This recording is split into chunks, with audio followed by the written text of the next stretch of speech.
அனைவருக்கும் வணக்கம். ஒரு செய்தி ஒண்ணு சொல்லட்டுங்களா? சம்பவம் செய்யறதுல 2 விதம் இருக்குங்க. ஒண்ணு நம்மளுடைய விரல வச்சு எதிரியோட கண்ண குத்துறது. இன்னொன்னு எதிரியோட கைய புடிச்சு எதிரியோட விரல வச்சு அவன் கண்ண குத்துறது. அப்படிதான் இன்னைக்கு தாவேகா அரசு செஞ்சிருக்காங்க. செந்தில் பாலாஜியோட விரல வச்சு செந்தில் பாலாஜியோட கண்ணையே குத்திருக்காங்க. இன்னைக்கு காலையிலேயே சொல்லியிருந்தேன். செந்தில் பாலாஜியோட தம்பி அசோக்குமார் இவங்க வீட்டெல்லாம் சுத்தி காவலர்கள் குவிக்கப்பட்டிருக்காங்க. சென்னையில இருக்கக்கூடிய எம்ஆர்சி நகர்ல இருக்கக்கூடிய செந்தில் பாலாஜி வீட்டை சுத்தி காவலர்கள் நிக்கிறாங்க. ஆனா உள்ள செந்தில் பாலாஜி இல்ல, எங்கேயோ தப்பிச்சு ஓடிட்டார் அப்படின்னு சொல்லியிருந்தேன். பட் அப்ப என்ன சொல்லியிருந்தேன் அப்படின்னா, தமிழ்நாட்டு காவலர்கள் அங்க குவிக்கப்பட்டிருக்காங்க அப்படின்னு சொல்லியிருந்தேன். பட் தமிழ்நாட்டு காவலர்கள் இல்ல, இன்னும் டீப்பா நம்ம தேடி போய் பாக்குறப்போ அவங்க கரூர் காவலர்கள்.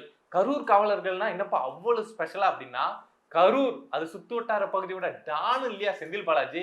அவங்க சொன்னாதான் அந்த ஏரியாவில் காவல் அதிகாரிகளா இருந்தாலும் சரி, மற்ற டிபார்ட்மெண்ட்டை சேர்ந்தவங்களா இருந்தாலும் சரி, அவங்க சொன்னாதான் ஒரு வேலை நடக்கும். ஒரு கேஸ் போடணும், ஒரு பிரச்சனையில ஏதாவது ஒண்ணு பண்ணணும் அப்படின்னா அங்க செந்தில் பாலாஜி அப்படிங்கிற நபர்கிட்ட உத்தரவு வாங்கிட்டு தான் அங்க இருக்க சுத்தி இருந்த அவ்வளவு அதிகாரிகளும் செயல்பட்டாங்க. பட் இப்போ அவரு ஊர்ல இருந்தே வா விரல வச்சே உன்னை குத்துறம் பாரு, வா காவல் அதிகாரிகளை வச்சு உங்க ஊர்ல இருக்கக்கூடிய காவல் அதிகாரிகளை வச்சே உன்னை கைது பண்றேன் பாரு, உன் தம்பியை மிரட்டுறேன் பாரு, உன் தம்பியை கைது பண்றேன் பாரு அப்படின்னு சொல்லி இந்த அனுப்பிச்சிருக்காங்கல்ல. இது உண்மையாலுமே பெரிய சம்பவம் தான். எப்படிப்பா செந்தில் பாலாஜிக்கு எதிராக அவங்க என்னதான் அவர் ஆட்சி பொறுப்புல இல்லை அப்படின்னாலும், அவர் அமைச்சரா இல்லை அப்படின்னாலும் கரூர் போலீஸ் எப்படிப்பா அவருக்கு எதிராக வேலை செய்வாங்க அப்படிங்கிற ஒரு சந்தேகம் உங்களுக்கு வரலாம். ஆனா தாவேகா அரசு ஆட்சிக்கு வந்த உடனே ஒரு விஷயம் செஞ்சாங்க, ஞாபகம் இருக்குங்களா?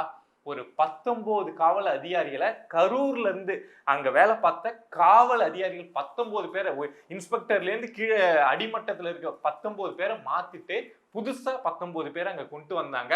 சோ கிட்டத்தட்ட அங்க இருந்த அந்த செந்தில் பாலாஜி கண்ட்ரோல்ல இருந்து அந்த ஸ்ட்ரக்சரே, காவலர்கள்லாம் என்ன கைது பண்ண மாட்டாங்க, யாராவது சொன்னா கூட என்கிட்ட சொல்லிட்டு தான் என்ன கைது பண்ணவே வருவாங்க அப்படின்னு இருந்த அந்த ஸ்ட்ரக்சரு அப்படியே தாவேகா உடைச்சி தள்ளினாங்க. சோ தாவேகா நினைச்ச மாதிரி அவங்களுக்கு தேவையான, அவங்களுக்கு முக்கியத்துவம் வாய்ந்த காவல் அதிகாரிகளை அங்க கொண்டு வந்திருக்காங்க. சோ அந்த அடிப்படையில இப்ப செந்தில் பாலாஜியோட தம்பி அசோக் குமாரையும் கைது பண்ண கரூரை சேர்ந்த காவலர்களே போயிருக்காங்க. சரிப்பா என்ன வழக்குப்பா, என்ன வழக்குன்னே தெரியாம இருக்கு அப்படின்னு உங்களுக்கு ஒரு ஆச்சரியம் வரலாம், ஷாக் வரலாம்.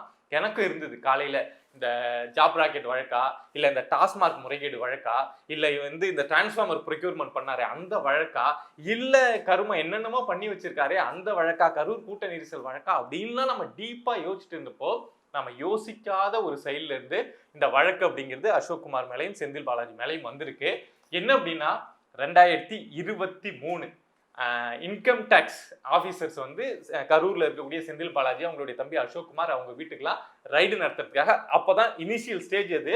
இந்த ஐடி ரைடு ஐடி-ரைடுலாம் ரொம்ப ஃபேமான டைம் அது தமிழ்நாட்டில். ஏன்னா செந்தில் பாலாஜி உள்ள போனதுக்கு அப்புறம் தானே நமக்கு அமலாக்கத்துறையை பத்தி நம்ம அதிகமாகவே பேச ஆரம்பிச்சோம். ஸோ அந்த டைம்ல ஃபர்ஸ்ட் ஐடி தான் வந்திருந்தாங்க, அதுக்கப்புறம் தான் என்ஃபோர்ஸ்மெண்ட் டைரக்டரேட்லாம் வந்திருந்தாங்க. அப்போ ஐடி வந்திருந்தப்போ நம்ம செந்தில் பாலாஜியோட டீம், அசோக் குமார் தலைமையில் இருக்கக்கூடிய டீம் என்ன பண்ணாங்க அப்படின்னா, எங்க அண்ணன் கரூர்ல எவ்வளவு பெரிய டானு, அந்த டானை தான் இன்னைக்கு துரத்திட்டு இருக்காங்க. பட் அன்னைக்கு 2023 டான் இல்லையா, எங்க அண்ணன் ஏரியாவில் எங்க அண்ணன் வீட்லயே நீங்க ரைடு பண்ணலாமா, நீங்க இன்கம் டேக்ஸா இருக்கலாம், சென்ட்ரல் கவர்மெண்ட் ஆபீசரா இருக்கலாம், அதெல்லாம் எங்களுக்கு பிரச்சனை கிடையாது, எங்க அண்ணன் ஏரியாவில் எங்க அண்ணன் எல்லாம் கையை வைக்காதீங்க அப்படின்னு சொல்லிட்டு அந்த ஐடி இன்கம் டேக்ஸ் ஆபீசர் வந்திருப்பாங்கல்ல, ஸோ அவங்களுடைய காரெல்லாம் அடிச்சு இஷ்டத்துக்கு உடைச்சாங்க. சரி இது கர்மம், எல்லா திமுக காரனும் இது மாதிரி தான் பண்ணுவோம் அப்படின்னு பார்த்தா, ஒரு இன்ஸ்பெக்டர், இன்கம் டேக்ஸ் டிபார்ட்மெண்ட்ல வேலை பார்க்கக்கூடிய ஒரு இன்ஸ்பெக்டர் காயத்ரி அப்படிங்கிற ஒரு பெண் அதிகாரியுடைய கை உடைக்கப்பட்டதுங்க. அந்த பெண் அதிகாரி அரியலூர் மாவட்டத்தை சேர்ந்தவங்க. அவங்க ஏசியன் கேம்ஸ்ல மெடல்லாம் ஜெயிச்சு அந்த ஸ்போர்ட்ஸ் கோட்டாவில் தான் இவங்களுக்கு இந்த இன்கம் டேக்ஸ் டிபார்ட்மெண்ட்ல வேலையே கிடைச்சிருக்கு. ஸோ அவங்களுடைய கையை உடைச்சி ஒரு பெண் அதிகாரியை அசிங்கப்படுத்தி விட்டுட்டாங்க. பட் அதுக்கு பொதுவா இப்ப காவலர் மேல கையை வச்சுட்டாவே அது எவ்வளவு பெரிய ஒரு இம்பாக்டா தமிழ்நாட்டில் மாறும் அப்படின்னு தெரியும். என்னதான் காவலர்களுக்குள்ள பிரச்சனை இருந்தாலும் காவலர் மேல ஒருத்தவங்க கையை வச்சுட்டானாவே எல்லாரும் சேர்ந்து அவனை முடிச்சு விட்டுருவாங்க. அப்படி இருக்கப்போ இவங்க காவலர்லாம் தாண்டி இன்கம் டேக்ஸ் மேலேயே கையை வச்சாங்க. பட் ஏதாவது நடவடிக்கை இருக்குமா அப்படின்னு பார்த்தா நடவடிக்கையே இல்லை. ஏன்னு பார்த்தா இங்க இருந்தது தமிழ்நாட்டு காவல்துறை திமுகவுடைய காவல்துறையா இருந்ததுனால யாருமே எந்த நடவடிக்கையும் எடுக்கல. அதுக்கப்புறம் நடந்த கதைலாம் தெரியும். அதுக்கப்புறமே இடி வந்தாங்க, செந்தில் பாலாஜி ஜெயிலுக்கு போனாரு, அசோக் குமார் ஒரு 2 வருஷம் காணாம போனாரு அப்படின்னு இந்த கதைகள் எல்லாமே மொத்தமா அப்படியே நடந்துட்டு இருந்தது. இப்போதைக்கு இருக்கக்கூடிய ஒரு பிரச்சனை என்ன அப்படின்னா, இந்த செந்தில் பாலாஜியும் அசோக்குமாரும் எங்க இருக்காங்க அப்படின்னு தெரியல. காவலர்கள் வீட்டை சுத்தி வந்துட்டாங்க, தேடுறாங்க. அங்க இருக்கக்கூடிய எம்ப்ளாயிஸ் எல்லாம், அந்த வீட்டுல வேலை செய்யக்கூடியவங்க இல்ல மத்தவங்க எல்லாம் இருக்காங்களா, அவங்க எல்லாம் யாருக்கு கால் பண்ணி பேசுறாங்க, செந்தில் பாலாஜிக்கு பேசுறாங்களா இல்ல வேற யாருக்காவது சொல்லி அங்க லிங்க் ஏதாவது ஆகுதா அப்படின்னு அந்த விஷயத்த எல்லாம் இப்ப காவலர்கள் வந்து ட்ராக் பண்ணிட்டு இருக்காங்க. பட் ஆனா இவங்க 2 பேரும் அண்ணன் தம்பி 2 பேருமே எங்க போனாங்க அப்படின்னு தெரியல. என்னப்பா கண்டுபிடிக்க முடியாதா, அவ்வளவு கஷ்டமான விஷயமா அப்படின்னா திமுக ஆட்சியில கண்டுபிடிக்க முடியல. அதுதான் எனக்கு வருத்தம். அசோக்குமார 2 வருஷம் இந்த செந்தில் பாலாஜி ஜெயில இருந்த டைம்லாம் அசோக்குமார தேடாத, அமலாக்கத்துறை தேடாத இடம் கிடையாது அப்படிங்கிற மாதிரி தேடிட்டு இருந்தாங்க. ஆனா கண்டுபிடிக்கவே முடியல. ஒருவேளை கோபாலபுரத்திலேயே வந்து அசோக்குமார் ஒளிஞ்சிருந்தாரா அப்படின்னு நமக்கு தெரியாது. 2 வருஷமா கண்டுபிடிக்க முடியல. பட் அப்போ அதுக்கப்புறம் ஒரு தேவை வரப்போ அசோக்குமார் வெளியில வந்து கோர்ட்ல எல்லாம் ஆஜரானாரு. அப்போ மிஸ் ஆயிருந்தது அசோக்குமார் மட்டும்தான். ஆனா இப்போ செந்தில் பாலாஜியும் சேர்ந்து மிஸ் ஆயிருக்காரு அப்படிங்கிறப்போ எனக்கு என்ன தோணுது அப்படின்னா, சோ இப்போ அந்த கேஸ்ல வந்து ஒருவேளை யார் பேரு கொண்டு வராங்க அப்படின்னு தெரியல. அசோக்குமார் பேர் கொண்டு வருவாங்க, அடிச்ச அந்த நபர் கூட இருந்த நபர்கள் அவங்க பேர்லாம் கொண்டு வருவாங்க. ரொம்ப ரேரா செந்தில் பாலாஜியோட பேர் கொண்டு வருவாங்க. அதுக்கு ஒரு முன்னெச்சரிக்கையாக தான் நம்ம பேரை கொண்டு வந்து எங்கேயாவது பிடிச்சி உள்ள வச்சிட்டோம்னா அசிங்கமா போயிடுமே அப்படின்ட்டு தான் இவங்க மறைஞ்சிருக்காங்க. ஸோ இந்த வழக்குல அவங்க தரப்புல இருந்து, செந்தில் பாலாஜி தரப்புல இருந்தும் அசோக்குமார் தரப்புல இருந்தும் என்ன முயற்சி பண்ணுவாங்க அப்படின்னா, ஒரு ஏபி வாங்கிடுவோம், ஆன்டிசிபேட்டரி பெயில் ஒன்று வாங்கிடுவோம். அது கேஸ் நடக்குது, அது ப்ரூஃப் அதெல்லாம் அப்புறம் இருக்கட்டும், நம்ம ஃபர்ஸ்ட் ஒரு பெயில வாங்கிடும் அப்படின்னு சொல்லிட்டு அதுக்கான முயற்சியை அவங்க தரப்பு வந்து கண்டிப்பா இந்நேரம் தீவிரமா எடுத்துட்டு இருப்பாங்க.